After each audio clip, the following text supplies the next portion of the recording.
Good morning, Officer Fricklin. Can you come on up to the witness stand here and I'll swear you in?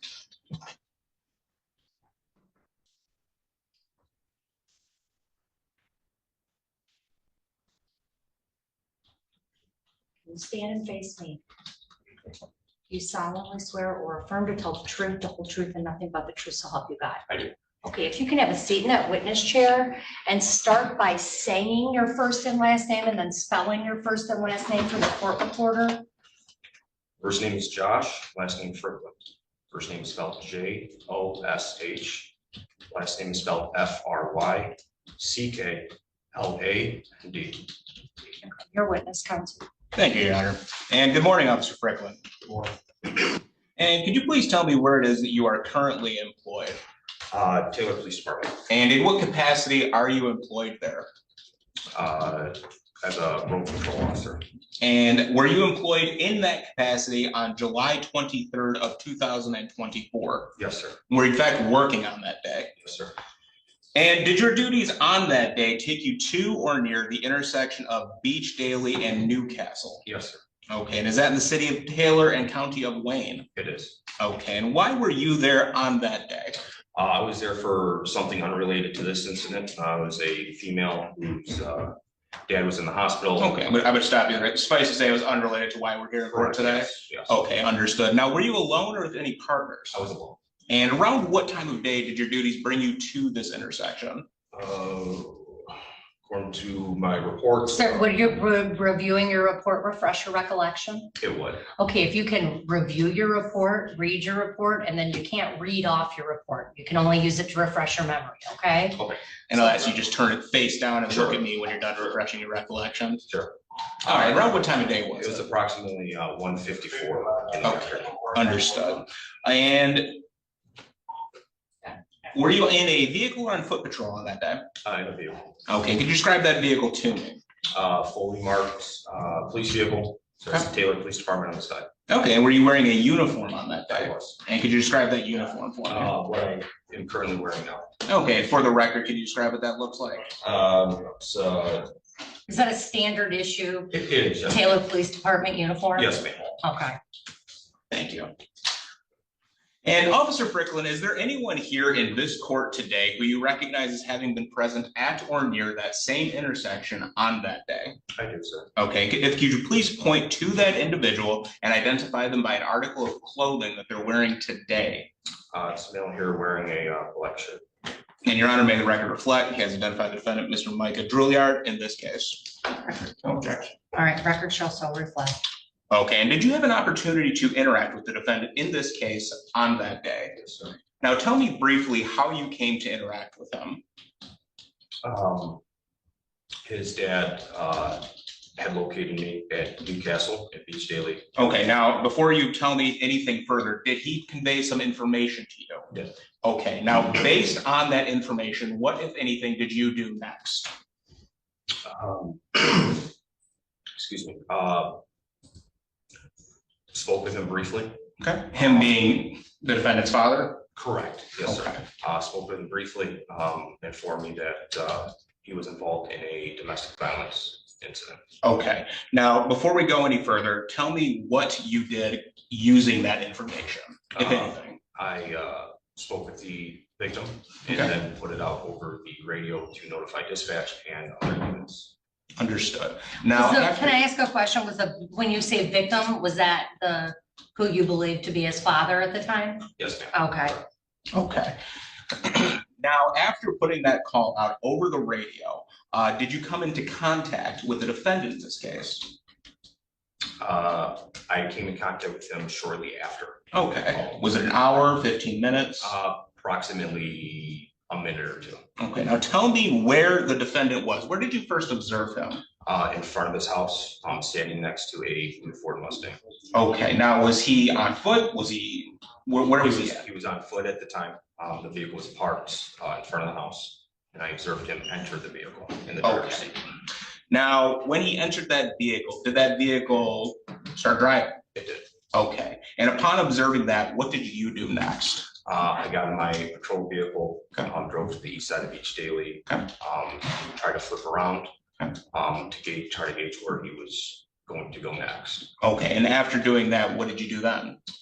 When I observed the defendant travel south on Beach Daily and then made a right turn for westbound Newcastle, which is exactly where the victim was located at that point in time. Okay, so when you observed that vehicle turning towards the direction the victim was located, what did you do then? I initiated a traffic stop. And why did you do that? Based on the information that I had received from the victim, I determined that there was a possibility of a domestic violence incident. And I was also informed that the defendant may be armed with a handgun. Okay, so I'm going to stop you there. So upon initiating this traffic stop, did that vehicle in fact come to a stop? It did. Okay, and did you observe any other occupants other than the defendant at this point? No, sir. Okay, and then what did the defendant do after coming to a stop? After he came to a stop, he immediately jumped out of the vehicle. He stood at the driver's side door. Okay, and was he under arrest at this point? And at that point in time, he was not. Okay, and were you giving him commands at this point? I was. And what were those commands? To keep his hands in the air, to turn around and face away from me. And was he compliant with those commands? He was not. Okay, now, in the process of giving those commands, what was he doing other than not complying with those commands? He was telling me that he did nothing wrong. Okay. He was also informing me that he was not going to listen to me.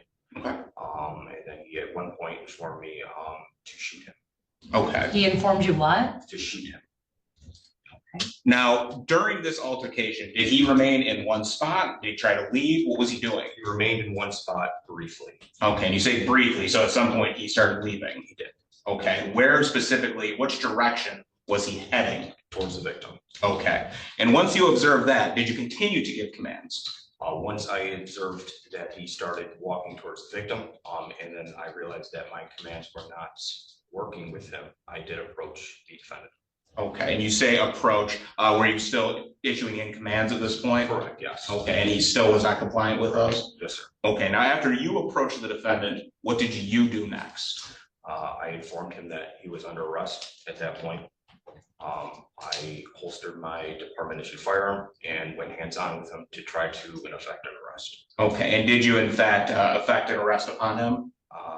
I did, but not immediately. Okay, and you say not immediately. Approximately how long did it take to effect that arrest? Approximately a minute. Okay, and were you continuing to give commands throughout this altercation? It was. Okay, and after placing him under arrest, let me ask you this, what was he under arrest for at this point? At that time, he was under arrest for resisting and obstructing. Okay, and upon gaining the compliance of the defendant, what did you do next, if anything? Once we gained compliance, he was placed into the backseat of a patrol vehicle. TFD was contacted, the Taylor Fire Department was contacted to review his injuries. Okay. And then we started gathering statements more in depth from the victim. Understood. And do you happen to know that victim's name? Martin Drouillard. Okay. Nothing further from this witness at this time. Ross?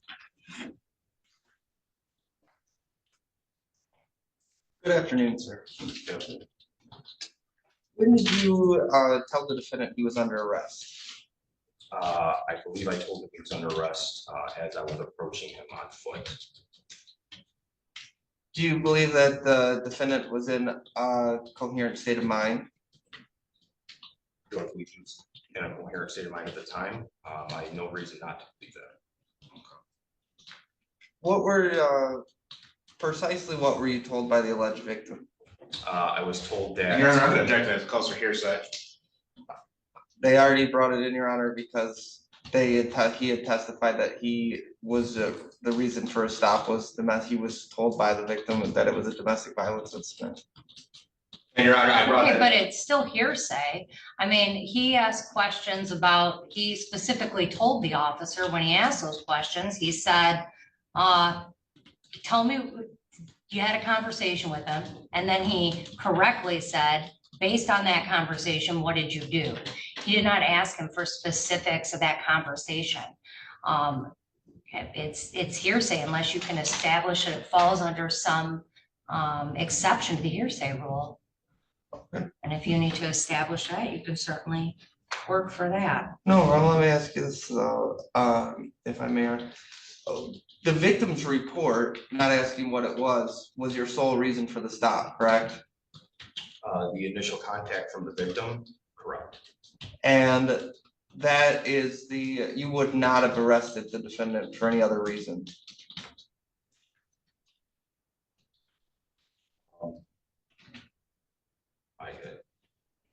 I would have, I'm sorry, can you clarify your question, sir? Right.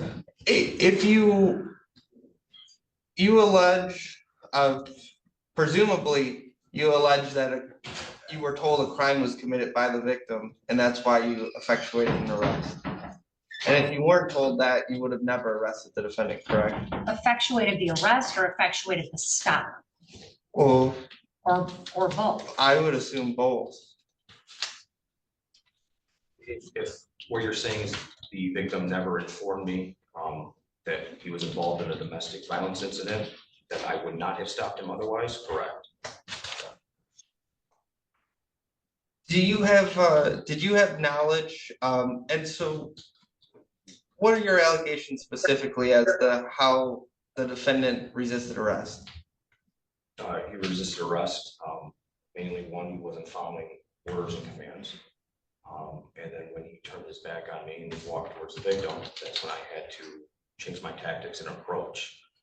As I went hands-on with him, he began pulling away from me. Okay. And could you describe exactly what hands-on means? Sure, I put my hands on him to try to light his body away from me to try to effect an arrest. Did that put him in any kind of visible pain? And Your Honor, that calls for speculation. I would object to that question. Well, I said visible, Your Honor, so it wouldn't be speculation, it would be a direct observation.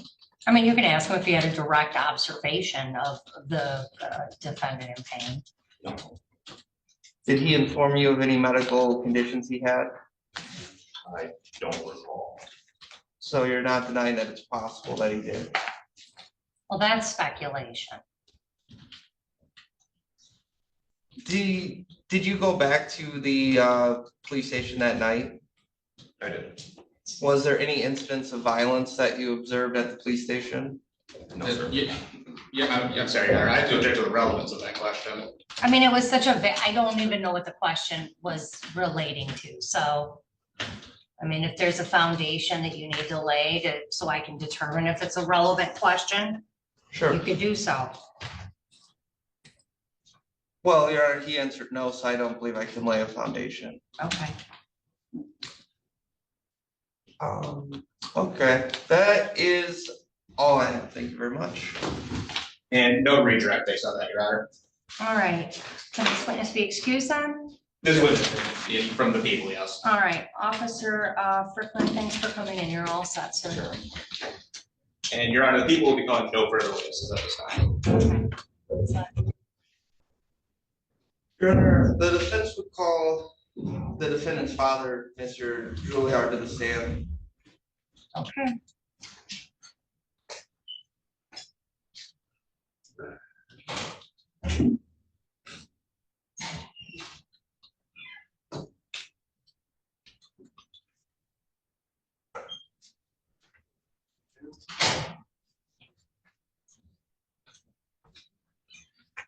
Hi, sir, if you can come up and come around here and come up to the stand and then face me, okay?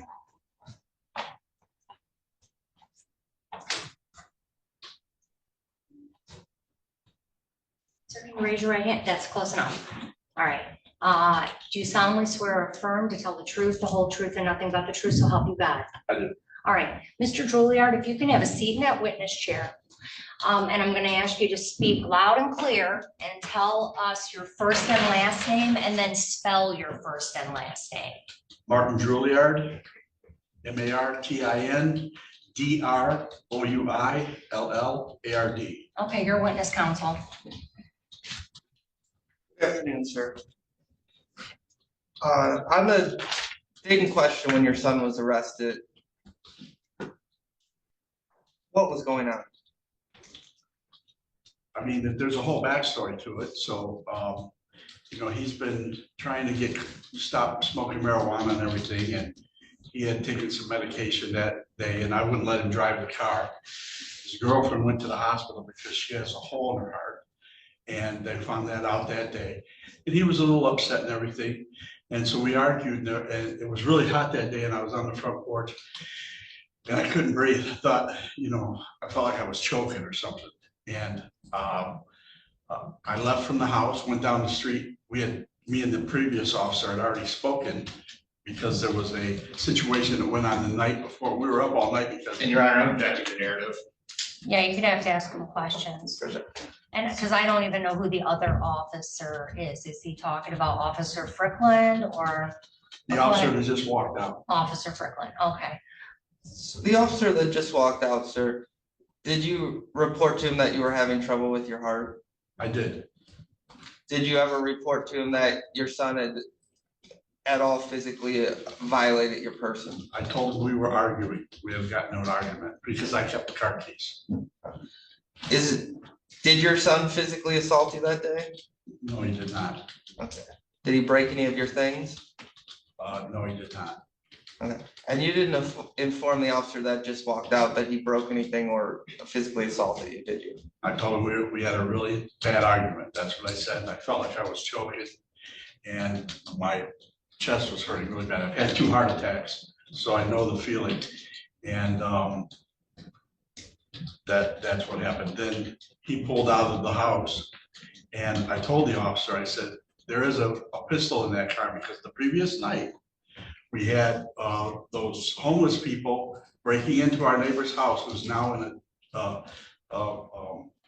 a convalescent home, and we keep an eye on the house. The police were there that night, and that officer came back and talk to us outside. And Your Honor, once again. Wait, I just want to make sure, and just because we're jumping around, like the police officer were there the night before Right, this incident occurred. right. So we were up all night Okay, because of, we were worried about the people coming back into the house and everything. okay. And, we were keeping an eye on it. There were a lot of police officers that showed up that night too.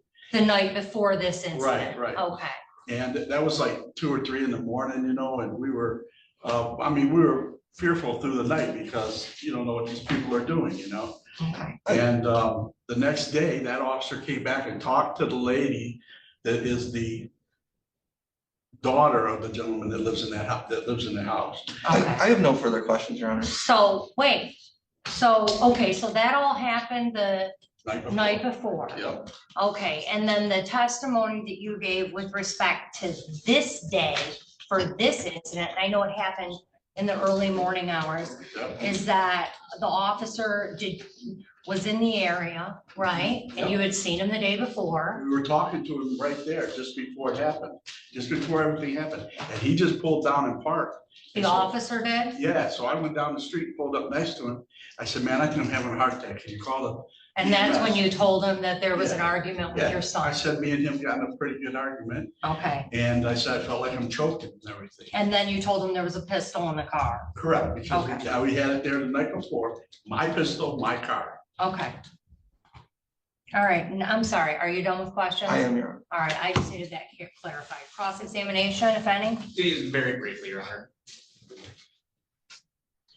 And good morning, Mr. Drouillard. Sir. I'm just going to ask you a couple of questions today. You indicated there was an altercation between you and your son on this day. Okay, was there at any point did he place his hands on you? He might have pushed me Okay, as far, okay. And when you say pushed you, did he fully extend his arms? What do you mean he pushed you? well, just, I was leaving, the house and he wanted the keys and I told him there was no way. Just he wanted to go pick her up from the hospital. Okay, now I'm going to stop you right there. Is this the point when he laid his hands on you? Yeah, just, push me sort of as I was trying to get past him. That's it. Okay, okay, and he was pushing to exit that building? No, I was exiting. I see, understood. And did you indicate to Officer Strickland that he laid his hands on you? No, I told him we were in a really bad, the initial thing was I think I'm having a heart attack, That's what I said to him, No, I'm sorry, I don't mean to interrupt, but just, I want to make sure I'm understanding. You did not at any point indicate that he put hands on you. I don't believe I said that. I just said, I think we had a really pretty bad argument. And I'm going to stop you right there. So You did, however, indicate to him that he may have access to a pistol on this day, correct? I didn't say he had access to it. I said I left it in the car Okay. from the night before. Okay, was that in a locked compartment? Pardon me? Was that pistol in a locked compartment? That pistol had the clip out of it and was underneath the seat. Okay, so he would have had access to that pistol. Your son would have had access to that pistol on that day. If he would have knew it was there, I don't even think he knew Okay. it was there. Okay, nothing further. Any redirect? Yes, Your Honor. So when you were trying to exit the house, you and your son were in close proximity, is that correct? Yeah, I mean, we have a small, a walkway through the house. It's a small house. So while he may have touched you, you're not claiming that it was in violence? No, it was not violent. And you didn't report that your son violently assaulted you to the police, correct? No, I told him we had a pretty good, we were having a pretty good argument. Here, sitting here today, do you believe that you're a victim of domestic violence? No, I'm not. Thank you. No further questions. All right, any redirect based on that? Nothing based on that, Your Honor. All right, thank you, Mr. Drouillard. You're all set. If you could just step back out in the hallway. Thank you very much. Your Honor.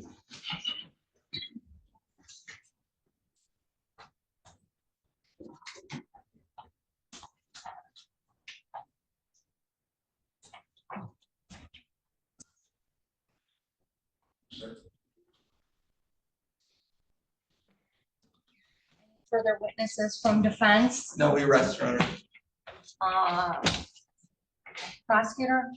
Yes, thank you, Your Honor. At this time, the people would move to bind over as to count one, the only count before this court today. Today, we heard testimony from Officer Fricklin, who indicated that on July 23rd of this year, he was at or near Beach Daily and Newcastle in the city of Taylor and county of Wayne. He was there for an unrelated matter. At some point, the defendant's father waved him down, indicating that he had some sort of medical incident occurring and that he had been in an altercation with his son, the defendant in this case, who Officer Fricklin also identified in this courtroom here today. Based on that information, Officer Fricklin located the son. He followed his vehicle as it pulled out and initiated a traffic stop when that vehicle made a turn towards the direction of his father. At that time, the vehicle did in fact comply with that stop. However, the driver of that vehicle, the defendant in this case, was not compliant with officer's orders. He indicated he gave several orders over time. He was wearing a fully marked, he was wearing a full unmodified uniform in a fully marked scout car. He went hands-on with him eventually and was able to gain compliance of the defendant after approximately a minute. And Judge, for those reasons, we renew our motion to bind over. Defense? Your Honor, as you heard from the alleged victim, he doesn't believe he's a victim of domestic violence. He didn't tell the police that he was physically assaulted. It's perfectly legal to argue with your children in America. I'm sure thousands of people in Wayne County and in Taylor do it daily. The stop was not based on probable cause. It was an unlawful arrest. The officer then became hands-on by his own testimony. There's allegations that the defendant was beat while in the jail cell. That allegation's been forwarded to the prosecutor. Your Honor, there's nothing in the record. It doesn't. It's argument. It doesn't matter. Go ahead. It's fine. And so I would argue that there's not probable cause to bind over, Your Honor. Okay. This is a district court. The standard for a bind over is that there is sufficient evidence that a crime was committed and probable cause to believe the defendant committed that offense. It's a probable cause hearing. And there was testimony from Officer Fricklin, and Officer Fricklin's testimony made it clear that based on the conversation he had with Mr. Drouillard, Sr., that he had reasonable suspicion to believe that a domestic violence incident had occurred. Mr. Drouillard also testified, and Sr., and his testimony was that he did not inform the cop that there was a domestic violence incident, only that there was a heated argument.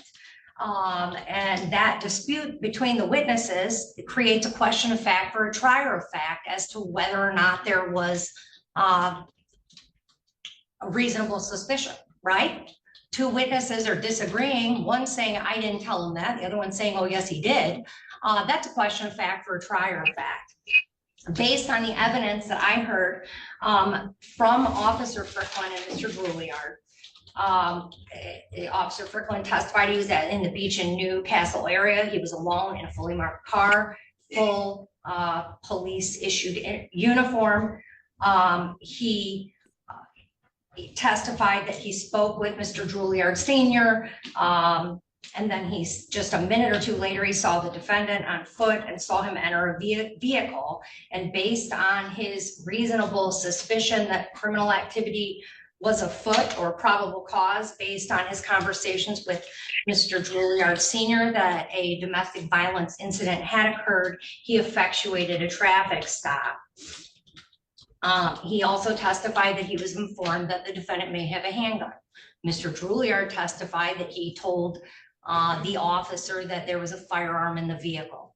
Again, we could parse words or parse language as to whether or not Mr. Drouillard's statement indicated that the defendant had access to that firearm, or whether or not it was just in the vehicle. But again, this is a probable cause standard, and those are questions of fact for a trier of fact.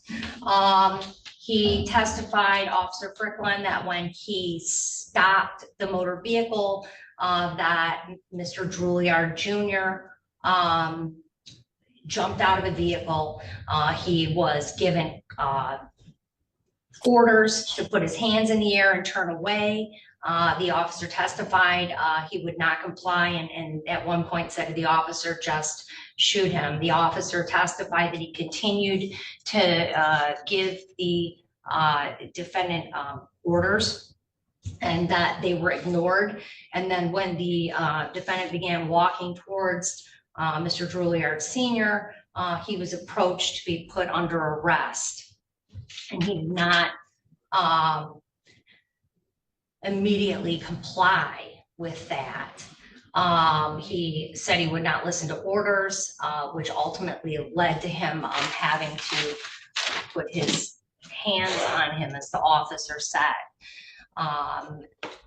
Again, I do find, based on the evidence I heard today, that there's a question of fact for a trier of fact.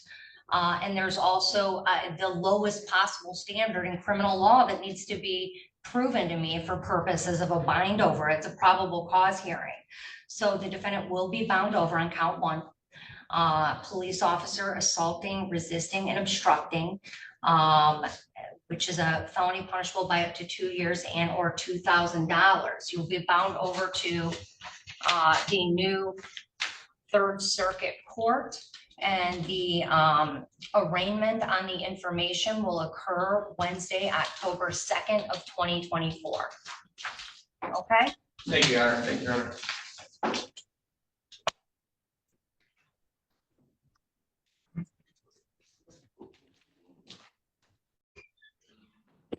Morning, give me just a second.